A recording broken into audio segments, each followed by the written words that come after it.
Olá a todos, bem-vindos a mais um episódio da série Apocalipse Revelado. Esta série de estudos onde nós estamos aprofundadamente a ver o livro do Apocalipse, a estudar cada símbolo, a ler cada versículo, a ver cada detalhe então deste livro maravilhoso que é a revelação de Jesus Cristo. No episódio anterior nós vimos parte da visão, terceira visão de João, a visão das 7 trombetas, vimos a quinta trombeta, que é uma trombeta que nos fala então dos ataques, das batalhas entre os árabes que estavam a surgir, que vieram dos desertos da Arábia e que atacaram os povos europeus, atacaram o Império Bizantino e que finalmente depois, em 1299, então se formaram num Império Otomano, juntou aquelas tribos muçulmanas e formou um império chamado Império Otomano, em 1299. E vimos também que nessa quinta trombeta existia um período histórico de 150 anos, durante os quais este império atacou constantemente o Império Bizantino, sediado em Constantinopla. E durante 150 anos, eles atacaram, mas não conseguiram subverter, não conseguiram levar à queda do Império Bizantino e de Constantinopla. Mas este período de 150 anos termina em 1449, em que ainda não é o ano da queda de Constantinopla, mas é o ano em que eles começaram a ter autoridade, eles, os otomanos, começaram a ter autoridade sobre toda a cristandade. E vamos ver neste estudo da sexta trombeta, onde temos efetivamente um período de tempo mais alargado e um período de tempo onde nós vemos a queda do Império Bizantino e um período de tempo onde nós temos realmente o domínio do Império Otomano. Mas antes disso vamos ler o que Apocalipse fala então da sexta trombeta. Diz-nos o seguinte: o sexto anjo tocou a sua trombeta e ouvi uma voz que vinha das 4 pontas do altar de ouro que estava diante de Deus, o qual dizia ao sexto anjo que tinha a trombeta: solta os 4 anjos que se acham presos junto do grande rio Eufrates. E foram soltos os 4 anjos que haviam sido preparados para aquela hora, e dia, e mês, e ano, a fim de matarem a terça parte dos homens. E ouvi, e o número dos exércitos dos cavaleiros era de 2 míriades de míriades, e depois ouviu-se o número deles. E assim vi os cavalos nesta visão. E os que sobre eles estavam montados tinham couraças de fogo, e de jacinto e de enxofre, e as suas cabeças dos cavalos eram como cabeças de leões, e as suas bocas saíam fogo, fumaça e enxofre. Por estas 3 pragas foi morta a terça parte dos homens, isto é, pelo fogo, pela fumaça e pelo enxofre, que saíam das suas bocas. Porque o poder dos cavalos que estava nas suas bocas e nas suas caudas, porquanto as suas caudas eram semelhantes a serpentes que tinham cabeças e com elas causavam dano. Os outros homens, que não foram mortos por essas pragas, nem se arrependeram das obras das suas mãos, para deixarem de adorar os demónios e os ídolos de ouro, de prata, de bronze, de pedra e de madeira, que nem podem ver, nem ouvir, nem andar. Também não se arrependeram dos seus homicídios, nem das suas feitiçarias, nem da sua prostituição, nem dos seus frutos. Mais uma vez, nesta sexta trombeta, temos linguagem muito semelhante à quinta trombeta. De facto, nós vemos, e como vamos ver, estes símbolos, estas representações, estão a tratar exatamente, então, do Império Otomano numa fase diferente. Mas vamos ver com calma o que é que cada um destes textos quer dizer e, sobretudo, vamos calcular aqui uma profecia extraordinária. A profecia dos 391 anos. Vamos ver o que é que isto quer dizer. Vamos olhar primeiramente para o livro do Apocalipse e fala aqui então, solta os 4 anjos que se acham presos junto ao grande rio Eufrates. O que é que isto quer dizer? Anjos, nós como já vimos em profecia, quer dizer mensageiro. Portanto, é alguém que traz uma mensagem. Mas nós já vimos que mensagem é esta, a mensagem das trombetas. Que mensagem é das trombetas? É um aviso de batalha. Portanto, estes mensageiros são mensageiros que estão a avisar para uma batalha. É interessante que nós, quando terminamos o tempo profético da quinta trombeta, nós terminamos em 1449. E o Império Bizantino caiu ao Império Otomano apenas 4 anos depois, em 1453. Durante 150 anos eles atacaram, mas não conseguiram subverter a cidade de Constantinopla. 4 anos depois eles conseguiram. E como é que eles conseguiram? Vamos ler. Os 4 anjos. Estes são os 4 principais sultanos de que se compunham o Império Otomano, localizado nas terras banhadas pelo grande rio Eufrates. Estes sultanos estavam situados em Alepo, Icônio, Damasco e Bagdá. Anteriormente tinham sido retidos, mas agora Deus mandou e foram soltos. A fins de 1448, ao aproximar-se o final do período de 150 anos, faleceu João Paleólogo, sem deixar filhos que herdassem o trono do Império Oriental. Ou seja, o que é que está aqui a querer dizer? Ao mesmo tempo que está a terminar o período profético da quinta trombeta, estamos a aproximar-nos do ano de 1449, acontece uma coisa em Constantinopla, no Império Bizantino, no Império Romano Oriental. O que acontece? Morre João Paleólogo. E o que é que tem de especial? É que ele morre e não tem filhos para continuar a ser o imperador romano. Então o que aconteceu? Vamos continuar a ler. Seu irmão Constantino, não o mesmo Constantino anterior, mas é outro Constantino, muitos séculos depois, herdeiro legítimo, não se atreveu a subir ao trono, sem consentimento do sultão turco. Por isso, enviou embaixadores a Adrianópolis, recebendo a aprovação do sultão, e voltaram com presentes para o novo soberano. A princípios de 1449, sob tão pomposas circunstâncias, foi coroado o último imperador grego. O que é que isto quer dizer? Isto quer dizer uma coisa muito, muito interessante. É que apesar de ainda existir este Império Ocidental, este Império Bizantino, apesar de, em 1449, ainda não ser a queda deste Império, aconteceu uma coisa inédita. O novo imperador não se atreveu a subir ao trono sem lhe pedir primeira autorização ao chefe maior do Império Otomano. E o chefe maior do Império Otomano deu autorização para ele então ser o novo imperador. O que é que isto quer dizer? Quer dizer que em 1449 marca uma nova era, em que o Império Otomano é que tinha prevalência nas questões imperiais e nas questões mundiais. É verdade que 4 anos depois, finalmente, o Império Bizantino colapsou às mãos do Império Otomano. Mas esta data é que marca o fim deste império, que já vinha de séculos anteriores, que vinha diretamente do Império Romano. E neste ano houve então a subserviência ao Império Otomano. Mas vamos continuar a ler. Diz então que e foram soltos, em Apocalipse, e foram soltos os 4 anjos que haviam sido preparados para aquela hora e dia e mês e ano. Ora, aqui estamos a iniciar um novo tempo profético. O que é que quer dizer isto de hora, dia, mês e ano? Vamos olhar para o nosso quadro. O que é que o nosso quadro nos diz? Então nós tínhamos um período de 150 anos na quinta trombeta. Nesta sexta trombeta temos um novo período profético. Temos uma hora, temos um dia, temos um mês e temos um ano. Vamos traduzir isto tudo para tempos proféticos, ok?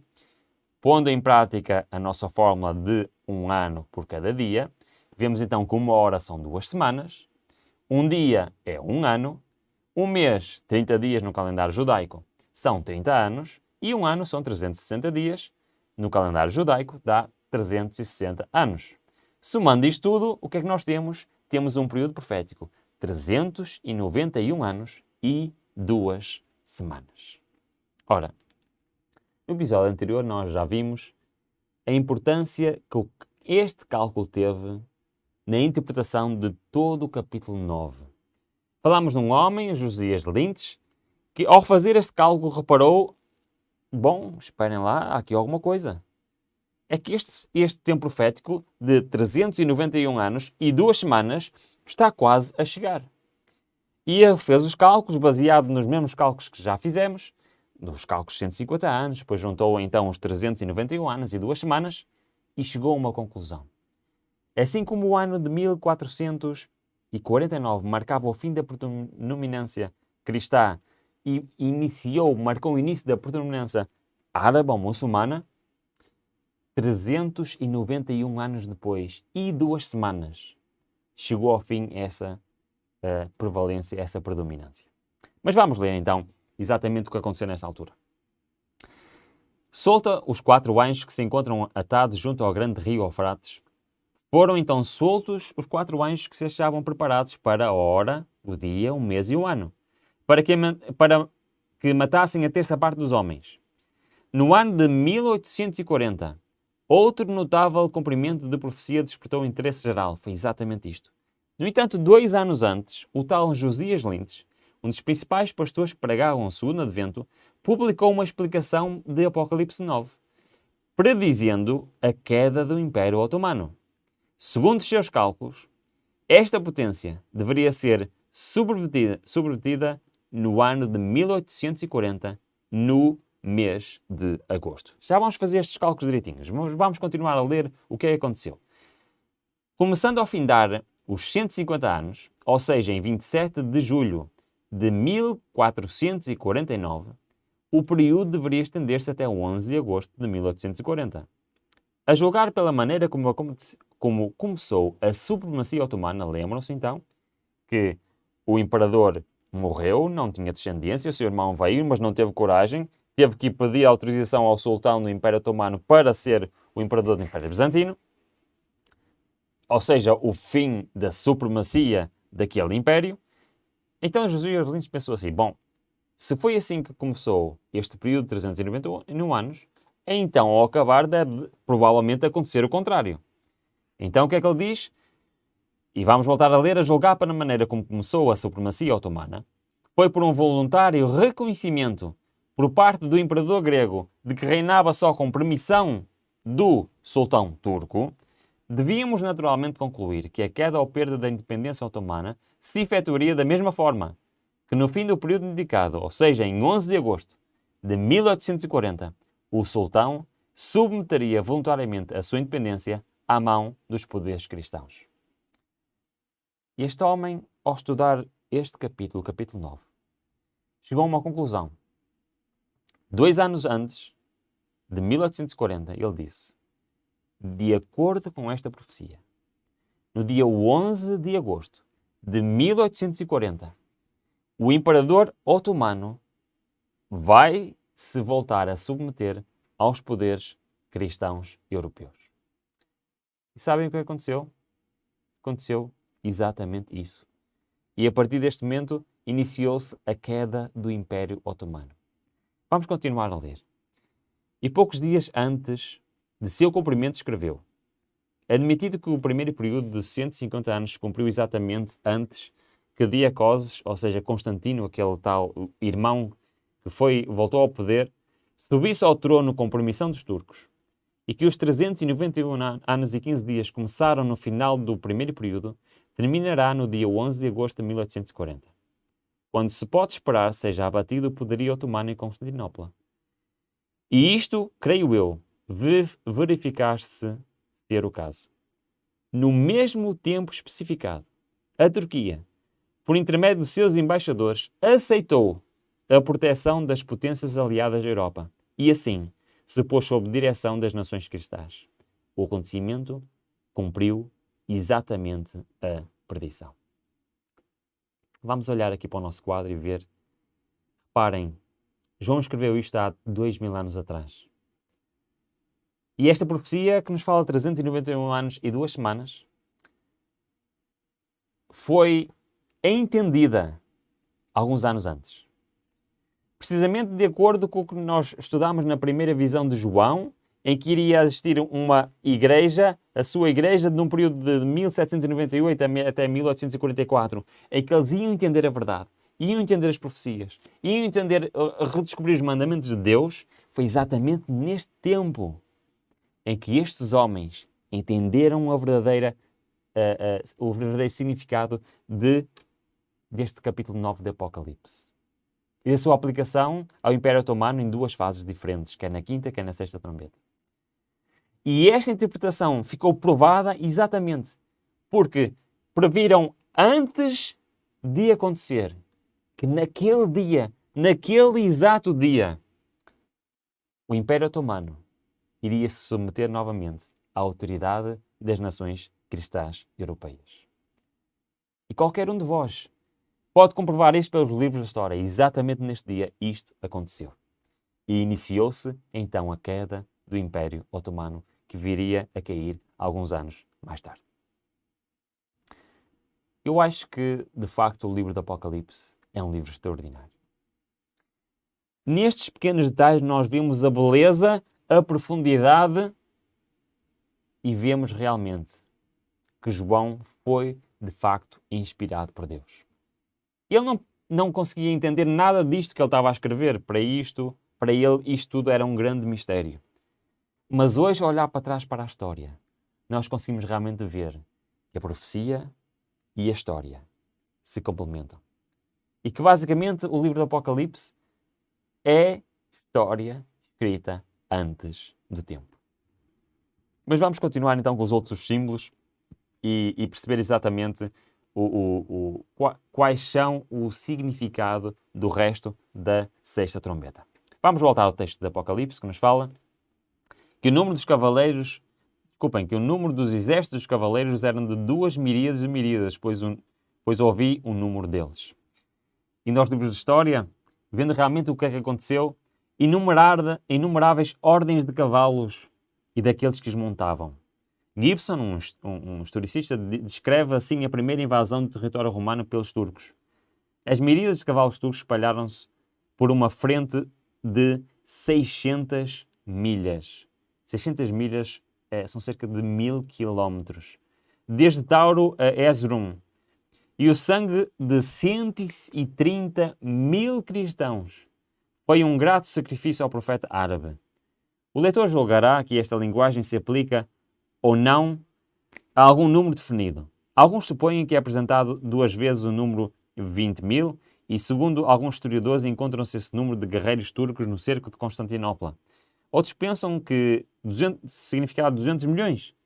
Todos os guerreiros turcos durante 391 anos e 15 dias de seu triunfo sobre os gregos. De facto, o número exato dos cavaleiros não é importante. O importante é que a profecia diz que realmente eram muitos, muitos cavaleiros. Estão a imaginar um exército espalhado por quase 1000 quilómetros. Tantos eram os cavalos, tantos eram os cavaleiros. Mas mais, o texto do Apocalipse continua e diz-nos: e eles estavam montados, tinham couraças de fogo e de jacinto e de enxofre, e as cabeças dos cavalos eram como cabeças de leões. Vamos entrar numa parte em que é extremamente interessante e extremamente importante. Porque não só está a descrever como é que eram estes exércitos, não só está a escrever como é que eles se vestiam, como é que eles se posicionavam, mas vai introduzir aqui um elemento que foi fundamental para a queda do Império Bizantino e para o fortalecimento do Império Otomano. Vamos ler. Diz-nos o seguinte: a primeira parte desta descrição talvez se refere ao aspecto destes cavaleiros. Fogo como cor representa o vermelho, empregando-se com frequência a expressão vermelho como fogo. Jacinto, o azul, e enxofre, o amarelo. Condizia bem com o uniforme turco, que era composto em larga escala por vermelho, ou escarlate, azul e amarelo. As cabeças dos cavalos eram como cabeças de leões, representando a sua força, coragem e ferocidade. Mas tem aqui mais um pormenor, que é um pormenor extraordinário. É que Apocalipse diz que das suas bocas saíam fogo, fumaça e enxofre. Está aqui a dizer que da cabeça dos cavalos saíam fogo, fumaça e enxofre? O que é que isto quer dizer? Isto quer dizer algo que realmente que me marcou quando eu estudava realmente o capítulo 9, me marcou com o pormenor que a profecia vai. Olha, reparem, vamos ler. Por sua vez, a última parte do versículo refere-se sem dúvida ao uso de pólvora e armas de fogo para fins guerreiros, introduzidas havia pouco tempo. Como os turcos disparavam suas armas de fogo de cima dos cavalos, devia parecer ao distante vidente que o fumo, fogo e enxofre saía das bocas dos cavalos. Estão a imaginar esta cena? Pela primeira vez na história, um exército montado a cavalo, com armas de fogo, com pólvora, atacaram outro império. E isto foi, digamos assim, o pormenor que fez com que durante tantos anos eles atacassem o Império Bizantino e não conseguissem conquistá-lo, e agora com este poder adicional eles finalmente conseguiram. E durante vários séculos se tornaram uma potência mundial. Mas continua o texto e diz-nos, assim, nesta visão, contemplei que os cavalos e os seus cavaleiros tinham couraças de cor de fogo, de jacinto e de enxofre. A cabeça dos cavalos era como a cabeça do leão e sua boca saía fogo, fumaça e enxofre. Existente no Oriente, desde o século IX, convencionou-se chamar pelo retrónimo pólvora negra no Ocidente. E esse primeiro explosivo químico conhecido consiste, reparem bem, em uma mistura de enxofre, carvão vegetal e nitrato de potássio. E o enxofre e o carvão atuavam como combustíveis. Até o pormenor dos ingredientes da pólvora nós temos então no livro do Apocalipse. E continua, uma frase de Gibson confirma este parecer, diz ele, as incessantes arremetidas de lanças e dardos eram acompanhadas pelo fumo, o som e o fogo dos seus mosquetes e canhões. Temos aqui uma boa evidência histórica de que os mosquetes foram usados pelos turcos e, por outro lado, é inegável que em suas guerras combatiam principalmente a cavalo. É, portanto, bem apropriada a inferência de que usavam armas de fogo a cavalo, cumprindo exatamente a profecia, segundo a ilustração. Temos até na imagem uma arma que se supõe no museu ser uma arma semelhante à que eles usariam. E de facto temos aqui uma referência extraordinária. A Bíblia a dizer que este império, séculos e séculos depois, iriam atacar exatamente desta forma. A cavalo e com armas de fogo. Bom, mas continua a descrição profética em Apocalipse 9, desta sexta trombeta, e diz, por estas 3 pragas foram mortas a terça parte dos homens, isto é, pelo fogo, pela fumaça e pelo enxofre, que saíam das suas bocas. E, olhando para aquilo que aconteceu, foi exatamente isso que aconteceu. Este versículo exprime um efeito mortífero, de novo modo de guerra introduzida. Foi por meio destes agentes, a pólvora, armas de fogo e canhões, que Constantinopla foi finalmente conquistada e entregue nas mãos dos turcos. Até aqui, até ao século XV, as batalhas por toda a Europa, por esta região do Médio Oriente, eram feitas por infantaria, eram feitas por espadas, por lanças, por escudos, mas a partir de agora, as batalhas começaram a ser feitas de uma forma diferente. Com armas de fogo, com canhões, com fogo, fumaça e enxofre, conforme está na profecia bíblica. Continua a descrição do Apocalipse e diz, porque o poder dos cavalos estava nas suas bocas e nas suas caudas. Porquanto as suas caudas eram semelhantes a serpentes e tinham cabeças, e com elas causavam dano. Temos descrição profética atrás de descrição profética, que demonstra realmente como é que era este Império Otomano. Diz-nos a história que, além do fogo, fumaça e enxofre, que pareciam sair das suas bocas, desculpem, diz que o seu poder estava também nas suas caudas. É um facto notável que a cauda do cavalo é uma bem conhecida insígnia turca, símbolo de cargo e autoridade.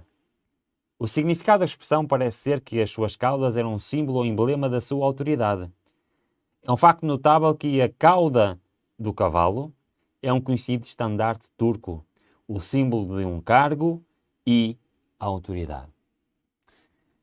E eles usavam realmente este símbolo, que já Apocalipse 9 os atribuía a eles. Estamos prestes a terminar aqui o nosso estudo sobre a sexta trombeta.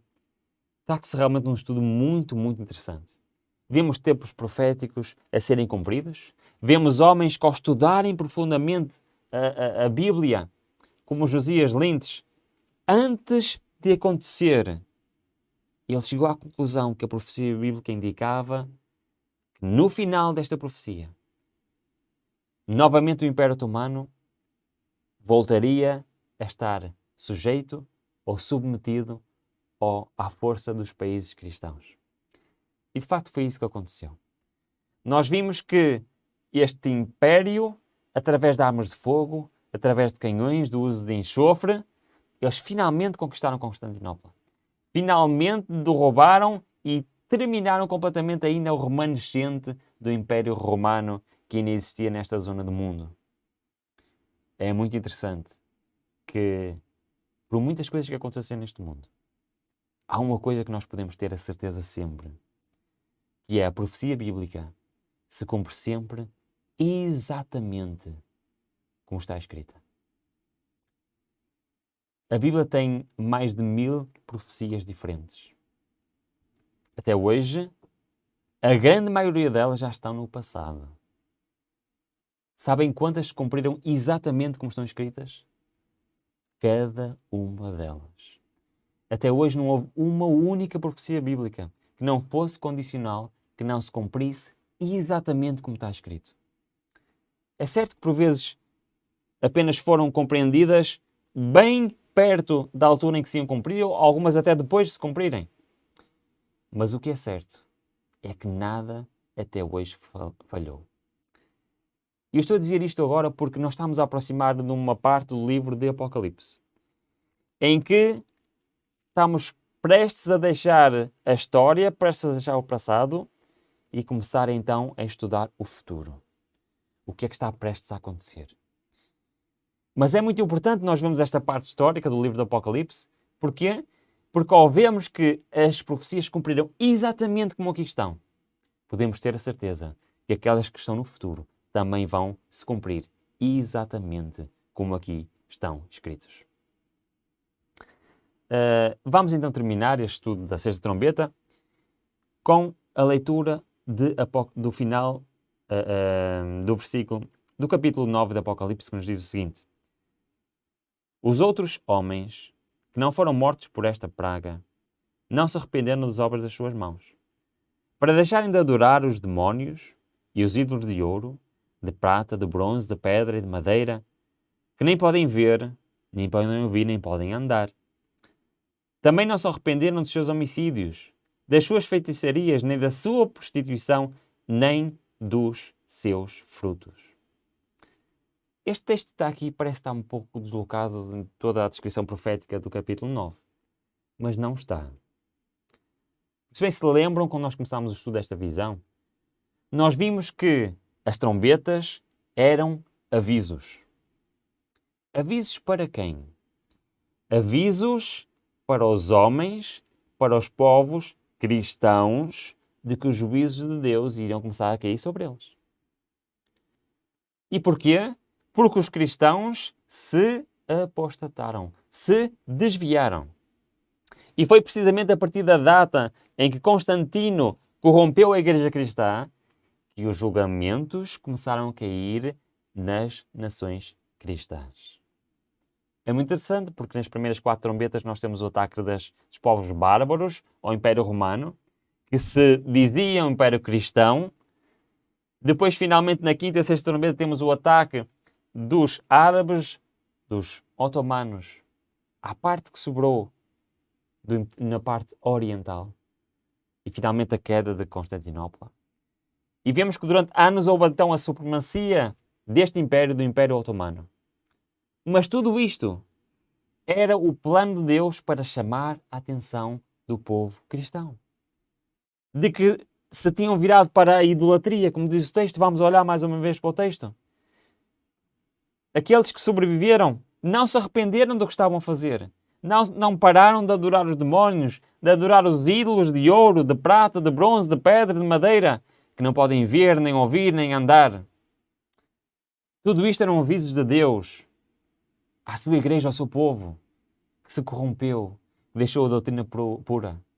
Como vimos no primeiro estudo da primeira visão das 7 igrejas, que a partir de Constantino se voltou para a idolatria. E assim como nós vimos nesse estudo, na primeira visão, que Deus esperou séculos após séculos que eles se arrependessem das suas obras. E no fim concluiu, mas não se arrependeram das suas obras. E então o povo de Deus deixou de ser aquele povo.